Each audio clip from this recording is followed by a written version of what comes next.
Love చేస్తున్నానని చెప్పి మోసం చేస్తూ ఉంటారు. వాళ్ళ మీద నీ ఒపీనియన్? ఎవ్రీ జనరేషన్లో ఉంటుంది, మన జనరేషన్లోనే కాదు.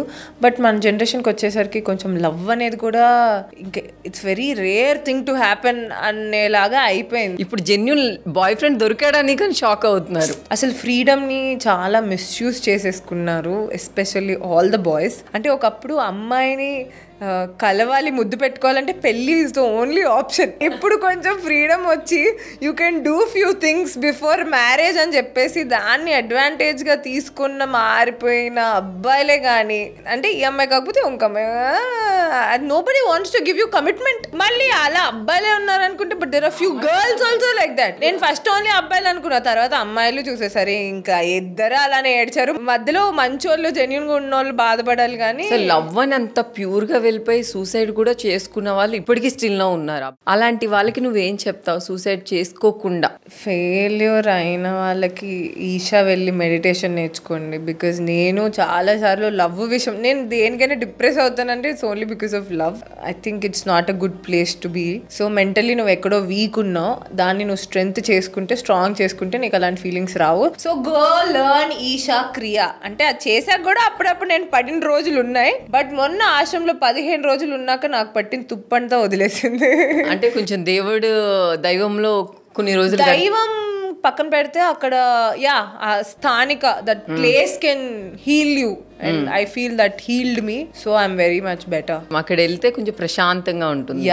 ఈ మోసం చేసే వాళ్ళకి ఏమన్నా చెప్పాలి అంటే నువ్వేం చెప్తావు? నువ్వు ఈ జన్మలో మోసం చేయి, నెక్స్ట్ జన్మ 10 మంది నేను మోసం చేస్తారు. నీ లైఫ్లో ఎప్పుడైనా నీకు బ్రేకప్ జరిగిందా? నా ఐఎమ్ 30 years old. సో ఇప్పుడు దాకా ప్రాపర్గా 3 breakups జరిగాయి. సెకండ్ బ్రేకప్ మర్చిపోవడానికి ఒక 3 years కాశీ ప్రతి చోటికి వెళ్ళి it took a lot of time. But I became a better person also after that. కానీ ఆ టైంలో నువ్వు చాలా డిప్రెషన్కి వెళ్ళి, కానీ మళ్ళీ ఇంత స్ట్రాంగ్గా వచ్చి మా ముందు మాట్లాడుతున్నావు అంటే నువ్వు చాలా ఫేస్ చేసి ఉండొచ్చు. దాని నుంచి బయటికి రావడానికి నువ్వు ఏం చేసావు? ఏం చేస్తాం, ఏడుస్తాం. ఇంకా మన చేతిలో, మన లైఫ్లో ఇది కంట్రోల్ లేదని గుర్తుపెట్టుకుంటాం. అప్పుడప్పుడు అవతల వాళ్ళు చేసిన తప్పుకి మనల్ని మనం తక్కువ చేసేసుకుంటాం. సో ఈ మెడిటేషన్ ఇదంతా ఏంటంటే నీ శ్వాస మీద నువ్వు కంట్రోల్ తెచ్చుకుంటే నీ థాట్స్ మీద కూడా నువ్వు కంట్రోల్ తెచ్చుకోవచ్చు. సో నీ థాట్స్ ని నువ్వు కంట్రోల్ చేసుకోగలిగితే యు ఆర్ స్ట్రాంగ్. ఇప్పుడంటే ఇవన్నీ తెలిసింది, కానీ ఆ టైంలో నువ్వు ప్రాక్టీస్, అప్పుడు కూడా తెలిసిన practice should happen. So over a period of time practice చేసి చేసి today I'm in the stage. నీకు అనిపించిందా ఏంటి నా లైఫ్ లో ఈ పర్సన్ ఉంటాడు అనుకున్నాను, కానీ ఎందుకు మళ్ళీ నేను breakup? I thought I'll marry that boy and leave everything.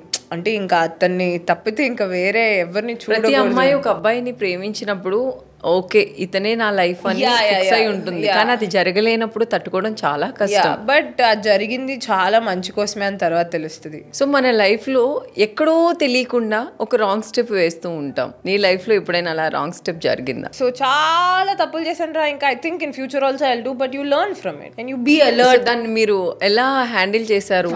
కోపం వచ్చినా కూడా తప్పు నీది కూడా ఉంది కదా నీకు నువ్వే అనుకునేదాన్ని. నాలో ఒక మదర్ ఉంది, ఒక ఫాదర్ ఉన్నాడు, నాకే ఒక గర్ల్ ఫ్రెండ్ ఉంది, తినమ్మా సరే ఇట్స్ ఓకే అమ్మా అని బుజ్జగించుకుంటాను. So there is everybody in me. So తప్పు చేసినప్పుడు అవతల అనే కన్నా నన్ను నేనే తిట్టుకుంటా. Like I'm very strict about it. నీకు నువ్వే కంట్రోల్ చేసుకుంటూ ఉంటావు.